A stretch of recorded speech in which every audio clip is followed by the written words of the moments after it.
All right.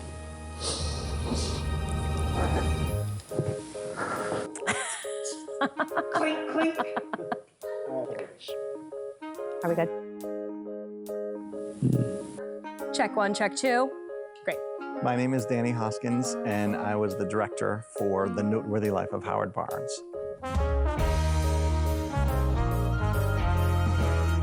The one word I would use to describe The Noteworthy Life of Howard Barnes is joy. It's about all of us. There's a universality in it about love and hope and yearning and redemption. The Noteworthy Life of Howard Barnes was zany. I can't not say the word joy for this show. Lots of fun, and kind of a Valentine to musical theater lovers. I'm a big fan of Koopman and Diamond, the composers and writers. And this was their first big show that they put out. And I stumbled across it and fell in love with it immediately and went to Mary Tabali Hoffman, our executive director at that time, and said, we're gonna put this in the soiree. So when The Noteworthy Life of Howard Barnes was chosen that year, I was stoked. I was really excited and thrilled that finally we were gonna have something on our stage from Koopman and Diamond. It was one of those shows that I knew our artists and I knew our audiences would really come to love as well. So I was really excited for that to be the closer to that season. And then, of course, COVID hit. A state of emergency has been declared for Monroe County due to rising COVID-19 hospitalizations. We had to kind of table that entire season. And then when we came back, we had to be really careful about what we were choosing, the size, the scope of the productions, the financial investment in the productions, and doing a big musical with a cast of 16 to 20 people really wasn't, an unknown musical really wasn't in the cards. So we had to put it on the shelf for a while. My first experience with The Noteworthy Life of Howard Barnes was when Mary Tabali Hoffman, our executive director, said, you have to listen to this, and just sent me the link to the Spotify playlist, and I was just cackling the whole time and said, when are we doing this? Like, we have to do this immediately. And she said, you know, it won the soiree. We'll just have to find a place to put it in. So when Mary and Bryn put Howard Barnes as the capstone to the 75th anniversary season, I was so excited. And I was even more moved and touched and honored that they came to me and gave me the option to direct it. The other really exciting things about the project was knowing that the team to be assembled was a real mix of Blackfriars legacy artists and new artists. The big exciting things was being able to be back with Jack Aldupas, who was the artistic director of Blackfriars for 35 years, and coming back as scenic designer. Actually, I got an email from Mary. Would I like to participate in the 75th anniversary? I was delighted to do it. So auditions for this show were really interesting in the sense that they were the most fun I have ever experienced at an audition. We needed a team that was playful, that was willing to take risks, that was willing to be silly, and we found that immediately in auditions. People walked in the door and were like, I am ready to do anything and everything and play. We were all just absolutely being ridiculous, and we had the best time. I don't think I have laughed that hard. You know, we all know, at anything, at any audition process ever. I really wanted to dig into the real honesty of human relationships. The story itself is a pedantic story. It's, you know, a grumpy old guy and a curmudgeon of a romantic and had his heart broken and doesn't want to be around anyone and has to fall in love again. So it's guy meets girl, girl brings guy out of his shell and they fall in love. It's not, you know, it's the story we always see. So finding a Howard and a Maggie who really could wear their heart on their sleeve genuinely, honestly, openly, and in a moment's notice flip to something silly and playful and goofy was key, but we lucked out. So working with John Ashley Brown, who played Howard, was wonderful. I'd never worked with him before. He came in and he could sing the hell out of the score. He was confident, he was strong, and he was a man's man. And underneath that core of strength and confidence and composure, you need that heart, you need that teddy bear. And he was both sides beautifully. In the audition, we asked the Maggies to be playful, be silly as they needed to be. But there was a moment in the callbacks where we asked them, in a song that was out of context, to let their heart break. And they yearned for something more. And Caitlin, in a moment, flipped that switch in the song and the callbacks. It was so sweet and tender. I knew at that moment that was our Maggie. To be honest, I was really surprised when I got cast as Maggie. Historically in the theater, unless you are very petite and very young, you're probably not gonna get to fall in love on stage. But that's not the way that Blackfriars work. You can be thick and tattooed and pierced and weird, and you can still fall in love. And I had the most amazing time. And of course, Bryn was our Grace. And Grace has to be a little bit of a wicked witch. She's the villain in the piece. So she has to push back against Howard. She has to give a really strong obstacle for Howard to overcome. And Bryn did that fabulously from jump. I think, Grace, for me, the big thing about it was that it was a dance role. And I wanted to fit in one more dance role before inevitably my body just said no, which it very much did during Tech Week of this show. Like the puppetry was something I really wanted to do. Getting to do some fun theater references, zany voices, I love doing. So anytime I have a chance to just be completely unhinged on stage, I'm gonna take it. I realized that Howard Barnes at Blackfriars was going to be a really good show after I saw some of the rehearsals, because I think that the cast is what made it really come alive. I knew coming in, we had some phenomenal vocalists in this show. We worked on our cutoffs and our entrances and our vowel shapes and everything and making sure we were matching, but we didn't want it to sound like we were perfect and technical, because that takes a lot of the heart away. My beginning process with a design for a show starts with just a discussion with the director. It has to be their vision of what they want. But at the same time, I have to be inspired by my own ideas.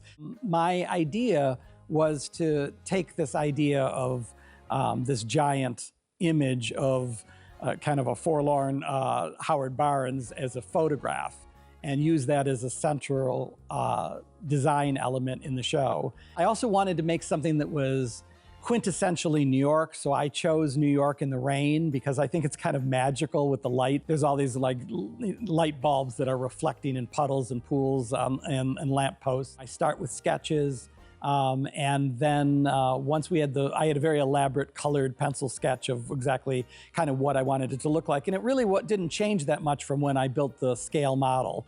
So what I thought was a small to mid-sized musical when we picked it 6 years ago actually was a giant undertaking. The amount of creative problem solving that went into this show was immense. It took all of our designers, it took our artistic team. There were so many musical arrangements that Amanda had to work out with our smaller cast. Lonnie's choreography, handography and armography with the experimentals, coming up with costume designs that Casey McNamara, our costume designer, came up with for the Wizard of Oz group, and the yellow coats for Singing in the Rain, as well as the yellow brick road. Jack came up with the idea with the scenery being flipped up on its side, cutting holes in the walls for the bed, for the subway car.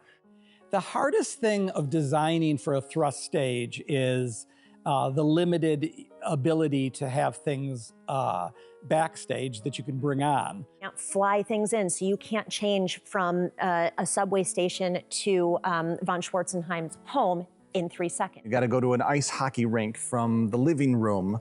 How do you make a bed stand straight up and roll back and disappear? It takes ingenuity, it takes skill and creativity. Yes, we're limited.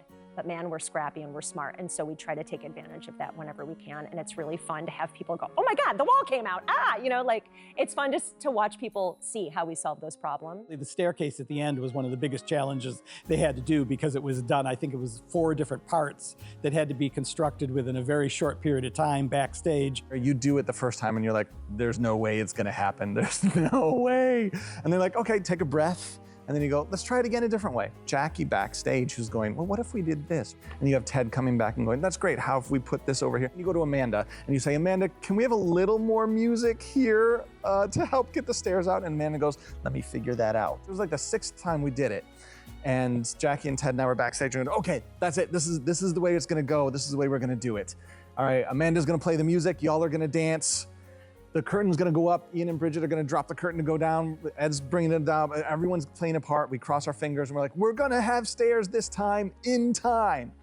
And then you do it and it works and the whole room goes, yay, we have stairs. And everyone is excited and cheering. And then you kind of wipe the sweat from your brow and go, okay, whew. Now we just have to make sure all 17 of those things happen exactly the same in the right order at the right way every single night from now on. And we'll have stairs. An example of collaboration at work are the experimentals. So they're written for 3 people. It's written as 3 characters. We came out of auditions going, man, Ian would be wonderful here, here, here, here, here. He's got to be one of the experimentals. And of course, we had Nate and Carrie and Lindsay in those slotted in those spots. And there's only 3, and we said, well, why can't we make a 4th one? What happens if we put him as a 4th? And I think it was Mary that started with saying, well, he needs an instrument then. He needs a keytone. And I think Lonnie may have said, well, he shouldn't be singing. We shouldn't figure out how to put him in. He should just be silent. And then as we started to listen to them, we thought, well, he's got to contribute something. And I think Amanda said, well, he should sing the bass line. So we called Ian over to the piano, and Amanda was like, can you do this bum, bum, bum, bum, bum, bum, bum for the whole time? And she started doing it, and I can't even do it as funny as he did. And he just went, bum, bum, bum, bum, bum, bum, bum, bum, bum. And that was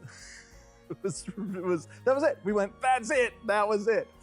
The essence of collaboration, those moments, is when people are open, ego leaves the room, and you just go, I have an idea.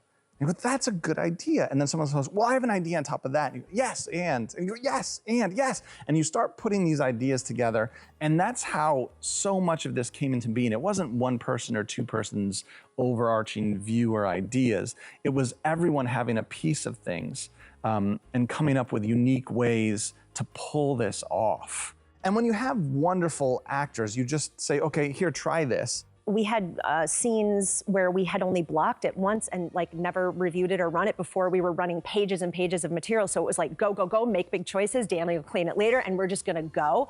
And that was really actually kind of cool because I think the creative team knew they could very much get away with that on this one because they had the people who were willing to just dive in and find those moments together.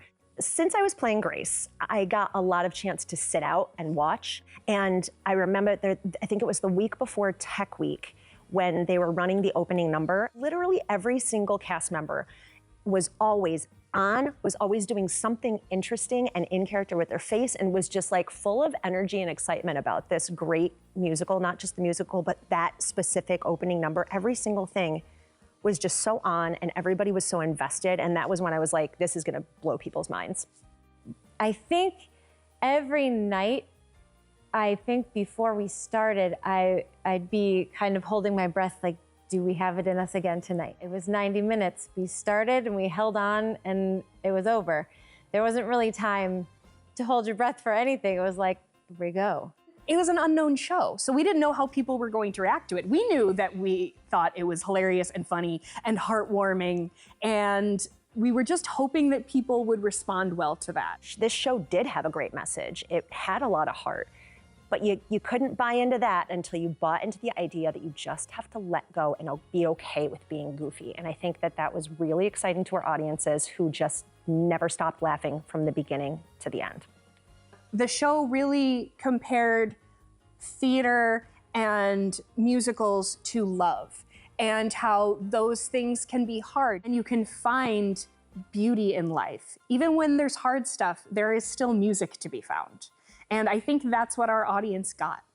I think it's important that we have connection to art forms that, again, allow us to be silly, allow us to just have a good time, and allow us to connect to that good time through each other.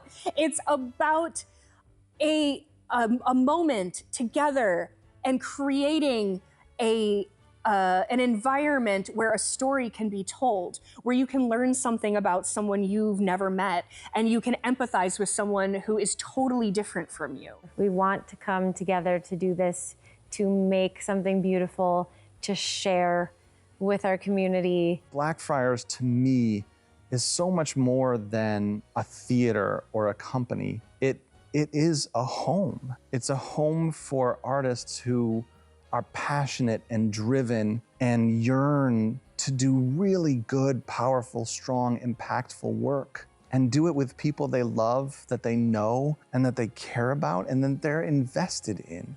But it's also thrilling when we challenge artists in this space to exceed their expectations, to do something beyond what they think they're capable of doing, and make something that has meaning, that has integrity, that has quality with intent to change people's lives. It's beautiful.